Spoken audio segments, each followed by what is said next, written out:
In Surah Alaq, Allah says, Bismillahir Rahmanir Rahim, Kalla innal insana layatgha an ra'ahu istaghna inna ila rabbika ruj'a. Verily man has become rebellious, arrogant, whenever he believes himself to be self-sufficient. Allah tells the reason why he is arrogant, because he thinks he is self-sufficient. But he forgets that all returns to sustainer. أَرَأَيْتَ الَّذِي يَنْهَى عَبْدًا إِذَا صَلَّى. Have you considered that person who tries to prevent a servant of God from praying? So he is not only himself with his arrogance denying the message, he is also telling others to stay away from this message. And these verses, Mufassirin say, these are the last 5 verses of Surah Alaq. And Surah Alaq, you know, the first 5 verses came to Nabi when the prophethood was given to him. Iqra bismi rabbikal ladzi khalaqal insana min alaq. And these are, the rest of the surah came way later, very end of prophets, just before the prophet was trying to migrate.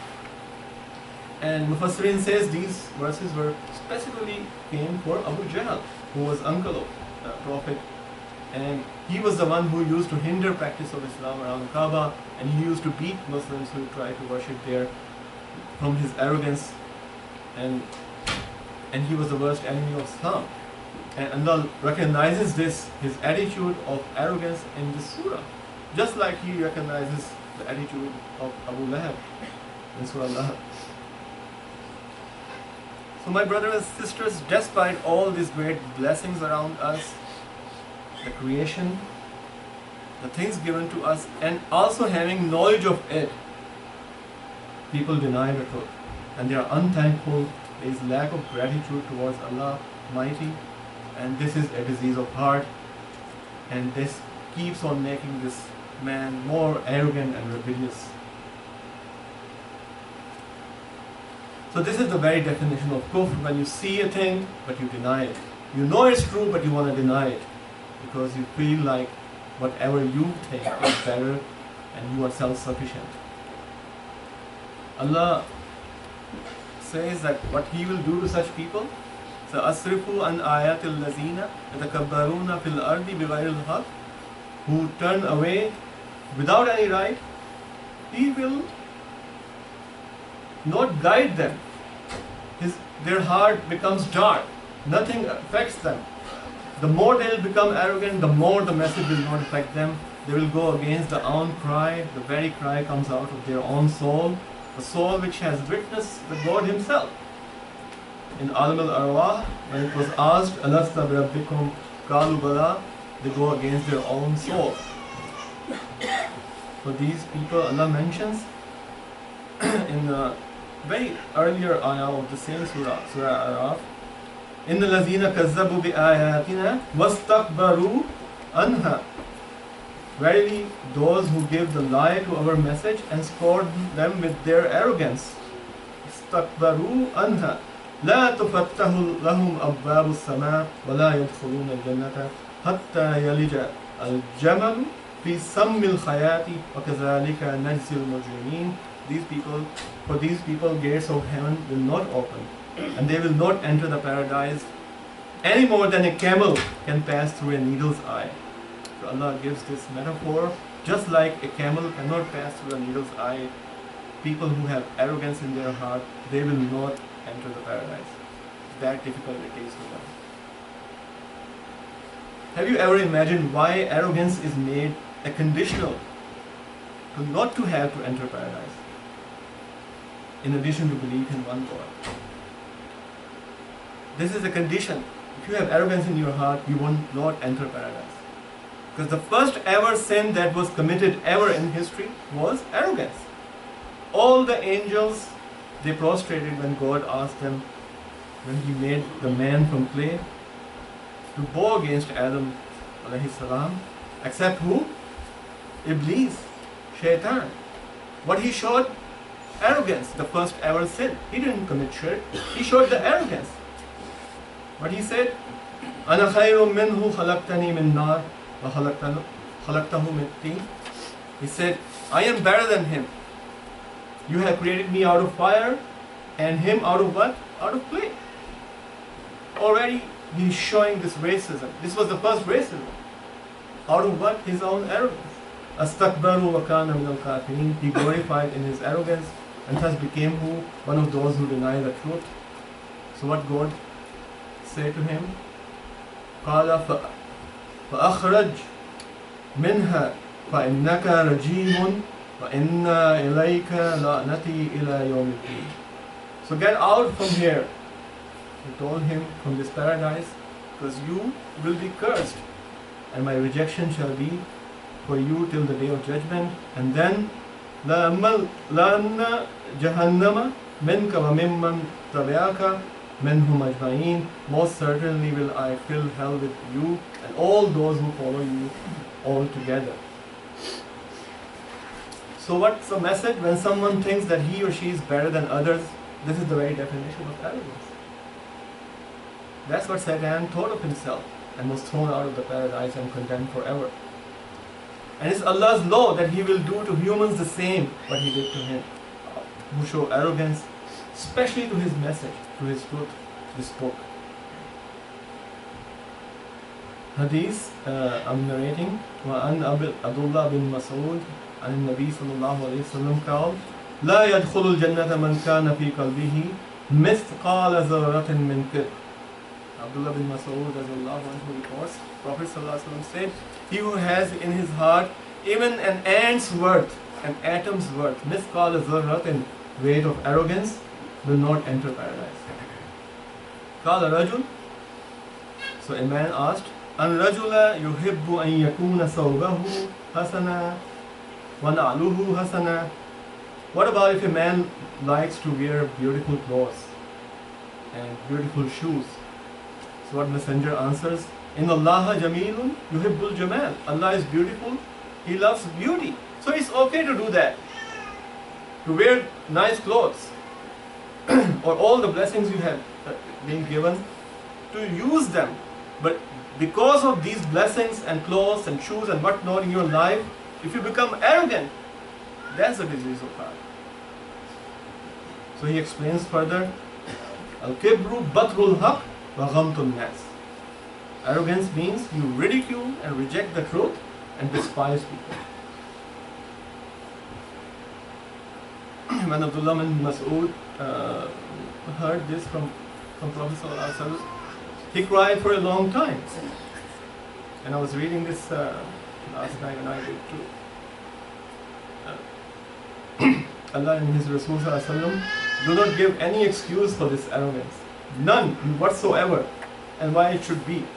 If somebody is claiming their lineage, what their forefathers were, and where were they born, and what is their color, and what is their face, and beauty, and language, or what not, what group or religion they belong to, and this makes them feel superior than others, that's arrogance. That's racism. It's prevalent all over the world, especially in US, and even in the Muslim countries. But this was all much worse at time of Prophet compared to what we see now. And what was the solution for it? What fixed it? The very arrogant people at his time, how they became Muslims and how religion is all over the place because of the message it contains. That is the only and really the only solution to this problem of racism. Allah addresses in Surah Mu'min, Bismillahir Rahmanir Rahim, هو الذي خلقكم من تراب ثم من نطفة. He created you from dust and then from nutfa, which is this mixture of semen drop and female discharge. ثم من علقة, then from a clot. ثم يخرجكم طفلا, and then He brings out as infant, and then to reach the age of full strength. ثم لتبلغوا أشدكم. So what He's telling him, the humans, that don't forget what you were, nothing. No one even knew about you. You are from dust, and just like billions of other people, Muslims, non-Muslims, doesn't matter. You are here now. So how can an arrogance enter your heart if you keep thinking about this all the time? What is your origin? You are invited to this earth by God just like everybody else. If Allah wanted, He could have made us equal, same looking, just like robots coming out of factory. But He didn't do that. He explains why I didn't do that Himself. In Surah al-Hujurat He says, Ya ayyuhan nasu inna khalaqnakum min zakari wa unsa wa ja'alnakum sha'uban wa qabaila lita'arafu. O men, we have created you all out of male and a female, and have made you into nations and different tribes, so you might come to know one another. Inna akramakum indallahi atqakum. And the noblest among you is who? Who is most deeply conscious of Allah. Inna Allah al-alim khabir. God is all knowing, all aware. So God created these different nations, tribes, different from each other, and they are all equal. And He Himself tells you the standard of superiority. If you really need a standard, that's your taqwa, your God consciousness. Muttaqi, we call him in Arabic, who has constant feeling of Allah's presence with him. When we start having this self-awareness, our real state, that where we came from and who is our creator and how we're going to be returning back to Him, this arrogance will not be there. And that's the only solution of this disease of the heart of every person. Because it's very important. Think about this. All the good deeds will not benefit us. All the years of prayers and worship will vanish if we go towards Allah with this arrogance in our heart. This is what happened to Iblis. He was the greatest worshipper of Allah, but he lost all due to his arrogance. Rejecting Quran's message and rule of Allah is arrogance. Quran is a miracle, still alive in front of us. Imagine which book has sustained so much centuries. No other book.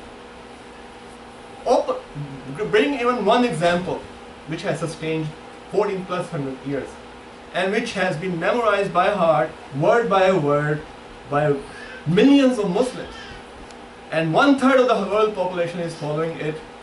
This is a miracle Allah has given in front of us, and still people look at it and deny the truth. That's pure arrogance. This is the matter of non-believers who don't want to believe. What about the matter of believers who have arrogance? Their arrogance is defined, they believe in the message but they don't want to follow. It's something else. That we can't perform rituals because of some limitations or disability or other reasons which limit us to follow the kitab. And we ask for forgiveness and hidayah. That's totally different. But just because we don't want to perform these duties, just because we are uncomfortable and we pick and choose what we want and what we don't want from the religion, and we say, oh, this message is not applicable in this century, this is Europe or USA, culture is different. This is pure arrogance of the believers. So this is not an excuse too for believers. This message is for all humans living anywhere in the earth till end of times. Allah has completed His religion through our Prophet ﷺ in the form of this book. Is available to open, but we don't even open that book to read, just out of this arrogance. So we have to really self-evaluate ourselves and have self-consciousness, and this self-consciousness directly comes from God consciousness, which I just said is taqwa. So I talk about types of arrogance. We talked about arrogance of non-believers. I just said the arrogance of believers. Now the next level of arrogance is those which people have after attaining taqwa, the muttaqi themselves. And how they have this arrogance? Just because they believe that they are muttaqi and they have knowledge and they are following the religion the way it should be, they start thinking about that they are superior than others, the Muslims around them or the believers around them. If people respect them out of their knowledge, if people respect them out of their taqwa, or their speaker or imam or whatever, or their ruler, that's different. They deserve respect. Actually, teachers, you should respect more than your parents. That's what Prophet ﷺ says. But if Allah gives a status and that brings this arrogance in heart, That's not allowed, even to the very muttaqi person. He has no right to become full of himself. Think about this. All of this knowledge, health, status, wealth, children, anything you can imagine can all go away in no time. People lose their whole families in accidents. A simple virus, bacteria can bring us down. In hospital, I see young people dying of sepsis within days. Every part of our body is a blessing, this health. The ability to see, hear, talk, walk, speak. We can't even count these blessings. A saint came to Caliph Harun Rashid, famous Khalifa of Islam, the ruler, and asked some advice. And he asked him some advice to this saint. And he had all his wazirs and generals around him, very elegant palace, and he's sitting with his pride on his takht. Remember, this was the time when Islam was ruling all over, like majority of the world. That was the time when this Khalifa came, Harun al-Rashid. So, this man, he asked his advice. So this saint said, bring me a glass of water. So the servant brings him the glass of water, and he asks, and he turns towards Caliph, and he says, how big your status is, O Caliph? But if you are thirsty and prohibited this glass of water, what would you give away from your caliphate to get it back? And Harun al-Rashid says, I will give half of my caliphate to get this water. And then he says again, what if you drink this water and water doesn't come out of your body as urine and gives you pain in your bladder and make you sick? What do you do to get your health back? He says, I'll give half of my caliphate to become healthy again. So then this man says, your whole caliphate, your whole kingdom is worth this glass of water. So why are you so proud and arrogant about it? So this is the value of all the things people have. And I'm talking about the person who had everything Allah to give him. The knowledge of Islam, the knowledge, the intelligence he had, and the biggest ruler ever walked on earth. One of the biggest rulers. So he have become so arrogant that if God gives us little things, we just can't tolerate people around us. Sometimes, we don't want to meet our family members who are poor.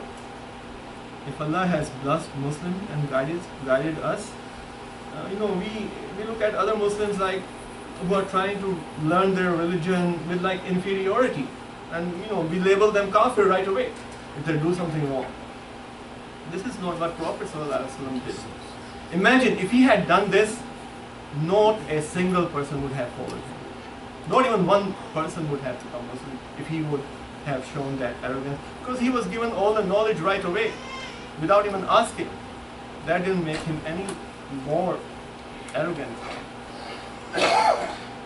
He was the most humble person ever lived. You all know the story when he enters city of Makkah with victory. And victory over all these people who made his life miserable and asked him to leave Makkah. And he comes back as a victory, with victory. And he didn't enter with all the pomps and pride the kings enter when they take over states or countries. He sallallahu alaihi wasallam entered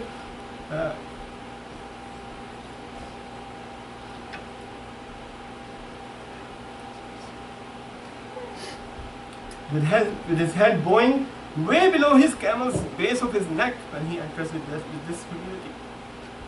And what did he do with people who are against him? Abu Sufyan like leaders. What does he do to him? Revenge? No. He says whoever enters his house will be saved. That he honors him. And that's the humility people saw. And his worst enemy became Muslims just because of his behavior. This was nothing else. He was not arrogant about winning over back his city. He was thrown out from. And that was the state of his companions too. Many examples in the history. You know this example too, when Abu Ubaidah ibn Jarrah conquers the Jerusalem. And the caliph at that time was who? Umar al-Khattab, second caliph. And he is invited to take hold of Muqaddas city. From Medina he travels. So he doesn't go with all the pomps again. He travels with a camel and a slave. And then what they do on the way, they alternate this ride. Sometimes slave is riding and sometimes he is riding. No guards, not any soldiers, just Allah's protection is enough for him. And when he enters Jerusalem, it was slave's time to be on the camel. And he is holding the camel and he takes this camel to the pond. And people around him think that person on the camel is the caliph. Till Abu Ubaidah recognizes him and gets very surprised and asks him why he is not on the camel, he is the caliph. And this actually angers him. And he says, if it would not have been you, I will punish you. Because Abu Ubaidah ibn al-Jarrah was himself a great companion of a prophet. So this is the state and muqam with Allah these companions had, and that much humility they had. Because what? Because they were God conscious people. أقول قولي هذا واستغفر الله لي ولكم ولسائر المسلمين واستغفروه إنه هو الغفور الرحيم.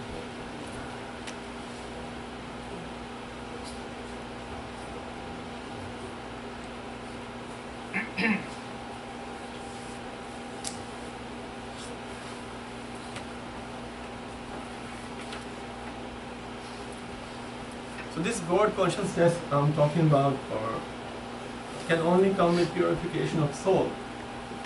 At-tahur shatrul iman. The purification is half of the faith. Unless we purify our heart, it won't happen.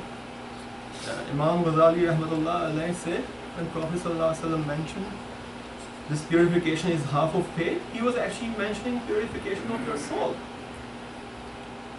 Prayers do require purification of body, but God consciousness requires purification of heart, of your soul.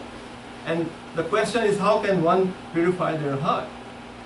Imam Junaid rahmatullah alayhi, he was a great scholar and waliullah, he says, before even you think of having Allah's presence in your heart, you have to really empty your heart of all arrogance. That's the first step. And what's the second step? Is constant remembrance of Allah, His zikr. What Messenger says about zikr, وَأَفْضَلُ الذِّكْرُ لَا إِلَهَ إِلَّا اللَّهُ وَأَفْضَلُ الدُّعَاء الْحَمْدُلِلَّهِ. The best remembrance is what? There is no God but God. And best supplication is Alhamdulillah. That all praise is for Allah. If you do these two things, arrogance will not come to your heart. If you have this consciousness of these two things in your heart all the time, no matter what, arrogance will not come in your heart. It cannot.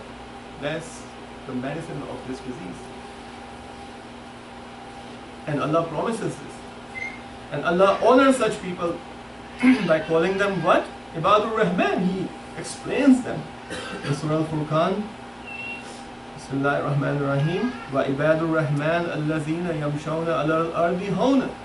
And these are my servants who are walking on earth with what? Humility. Hawnan.